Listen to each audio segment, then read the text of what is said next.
The year 1348 dawned like any other in England, unaware of the horror lurking just beyond the horizon.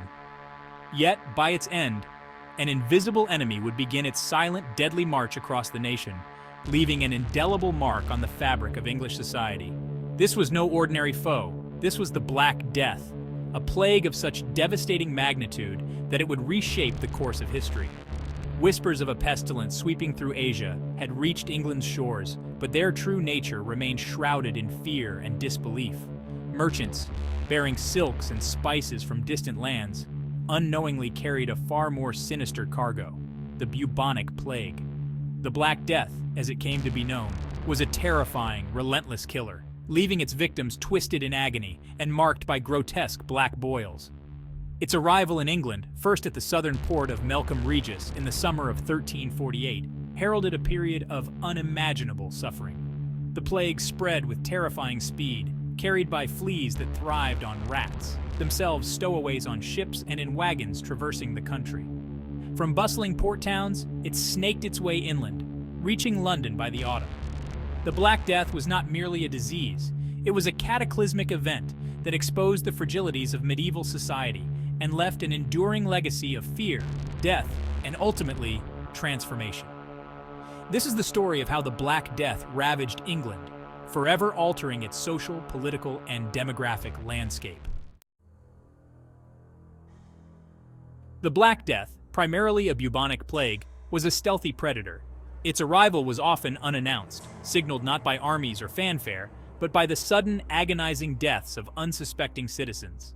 Its primary mode of transmission was through the bite of infected fleas, which thrived on the black rats that infested medieval cities and villages.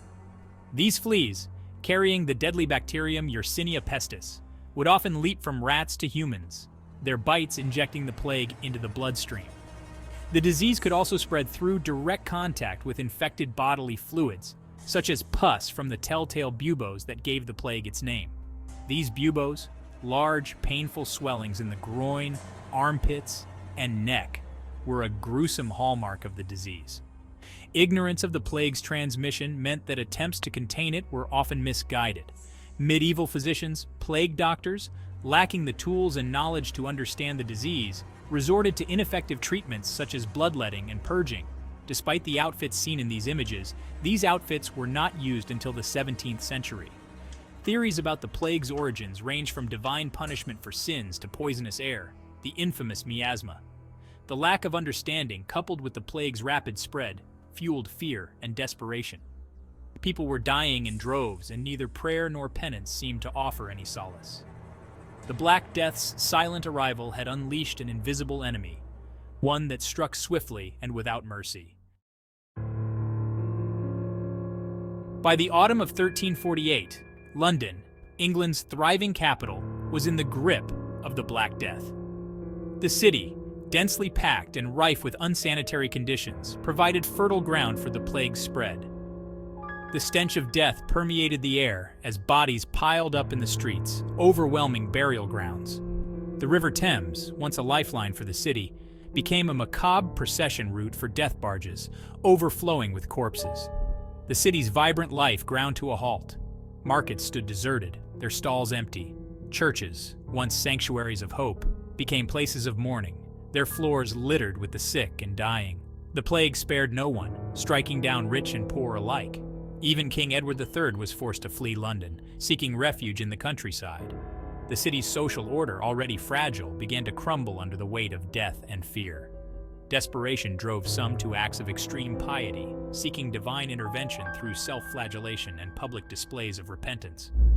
Others abandoned all hope, succumbing to despair and lawlessness. The Black Death had laid bare the vulnerabilities of London's infrastructure and the limits of its social fabric. The city, once a symbol of England's prosperity, had become a breeding ground for death and despair. Just beyond London's city walls lay a poignant testament to the plague's devastation, the mass burial ground at Spitalfields. What was once a rural outskirts transformed into a grim necropolis, a stark reminder of the Black Death's merciless grip. Thousands upon thousands of Londoners found their final resting place in Spitalfields. Unearthed centuries later, the skeletal remains paint a chillingly vivid picture of the plague's toll. Archaeological evidence reveals that entire families were wiped out, buried together in haste and desperation. The sheer scale of death overwhelmed traditional burial practices. Individual graves gave way to mass pits, filled with corpses hastily covered in lime in a desperate attempt to combat the stench of decay. Spitalfields serves as a chilling reminder of the Black Death's indiscriminate brutality, a place where the sheer scale of human suffering is etched in the very earth. The discovery of this mass grave provides invaluable insights into the lives and deaths of ordinary Londoners during the plague. It is a stark and poignant symbol of the Black Death's enduring legacy, a place where history is literally unearthed, revealing the full horror of this medieval apocalypse. The Black Death's reach extended far beyond the confines of London, engulfing the entirety of England in its deadly embrace. From bustling port towns to remote villages, no corner of the country was spared. Rural communities, though seemingly isolated, proved equally vulnerable to the plague's insidious spread. News traveled slowly, often arriving after the disease itself. The plague followed trade routes, hitched rides on unsuspecting travelers, and spread like wildfire through interconnected communities. The impact on England's agricultural workforce was devastating. With fields lying fallow and crops rotting unharvested, widespread famine followed in the wake of the plague. The deaths of so many villagers disrupted the delicate balance of feudal society, as lords struggled to maintain order and productivity with a decimated labor force. The Black Death's relentless march across England exposed the interconnectedness of medieval life, demonstrating that even in an era of limited travel, an invisible enemy could bring entire communities, from the grandest cities to the humblest villages, to their knees. The Black Death's impact on England extended far beyond the immediate devastation of disease and death. It triggered a period of profound social and political upheaval, shaking the very foundations of medieval society. With death so ubiquitous, traditional social structures crumbled. The authority of the Church, once unassailable, was called into question as people grappled with the seemingly random and merciless nature of the plague. The previously accepted social order, with its rigid hierarchies and fixed roles, was thrown into disarray. The massive loss of life led to labor shortages, empowering the peasantry to demand better wages and working conditions. Peasant revolts, such as the Peasants' Revolt of 1381, though occurring years later, had their roots in the social and economic instability unleashed by the Black Death. The plague's impact on England's social fabric was profound, ushering in an era of uncertainty, change, and renegotiation of power dynamics. The Black Death did not spare England's governing institutions. Parliament, the fledgling representative body of the realm, faced unprecedented challenges in the face of the pandemic. The plague disrupted the normal functioning of government, as members of Parliament, like everyone else, succumbed to the disease or were forced into isolation. The death of so many officials created a leadership vacuum, hindering the government's ability to respond effectively to the crisis. Parliamentary sessions were suspended or disrupted, delaying crucial legislation and exacerbating the sense of chaos and uncertainty. The Black Death forced Parliament to confront its own mortality and adapt to the realities of a transformed nation. The plague's impact on Parliament highlighted the vulnerabilities of governance in the face of such an unprecedented crisis.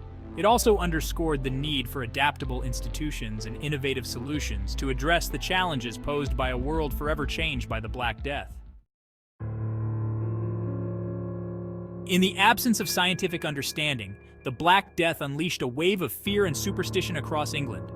People desperately sought explanations for the plague's origins and remedies for its devastating effects. Religious fervor intensified, with many believing the plague to be divine punishment for their sins. Processions of flagellants, whipping themselves in atonement, became a common sight, a testament to the desperation and religious zealotry that gripped the nation. Others sought more earthly explanations, blaming bad air, poisoned wells, or even the Jewish population, leading to persecution and violence. Physicians, armed with limited medical knowledge, prescribed a range of ineffective and often harmful treatments. Bloodletting, purging, and the application of leeches were common practices, based on the belief that they could rebalance the body's humors. The Black Death exposed the limits of medieval understanding of disease and highlighted the powerful sway of fear and superstition in shaping human responses to the unknown. By 1350, the initial onslaught of the Black Death had begun to subside in England. The reasons for its retreat remain a subject of debate among historians, with factors like improved sanitation, a decrease in susceptible individuals, and even climate fluctuations potentially playing a role. However, the plague's disappearance was not a clean break. It lingered in pockets, reappearing with terrifying regularity in subsequent decades and centuries. The psychological scars of the Black Death ran deep. The trauma of mass death, the breakdown of social order, and the lingering fear of recurrence left an indelible mark on the English psyche. The slow and uneven recovery from the Black Death was a testament to the plague's enduring impact, a stark reminder that even in the face of unimaginable hardship, life, in some form, must go on. The Black Death's impact on England extended far beyond its immediate devastation, leaving an indelible mark on the nation's social, economic, and demographic landscape. The massive loss of life led to a labor shortage, empowering the peasantry to demand better wages and working conditions, contributing to the eventual decline of feudalism. The plague's impact on religious beliefs was profound, shaking the authority of the church and leading some to question the very nature of God's relationship with humanity. The Black Death also had a lasting impact on art and literature, with themes of death, decay, and the fragility of life becoming central to artistic expression. The experience of the Black Death forced England to confront its vulnerabilities and adapt to a new reality. It fostered a spirit of resilience and innovation, leading to advancements in medicine, sanitation, and governance. The Black Death, though a period of unimaginable suffering, ultimately served as a catalyst for profound change, shaping England into a nation forever marked by the specter of plague, but also one forever changed by its legacy.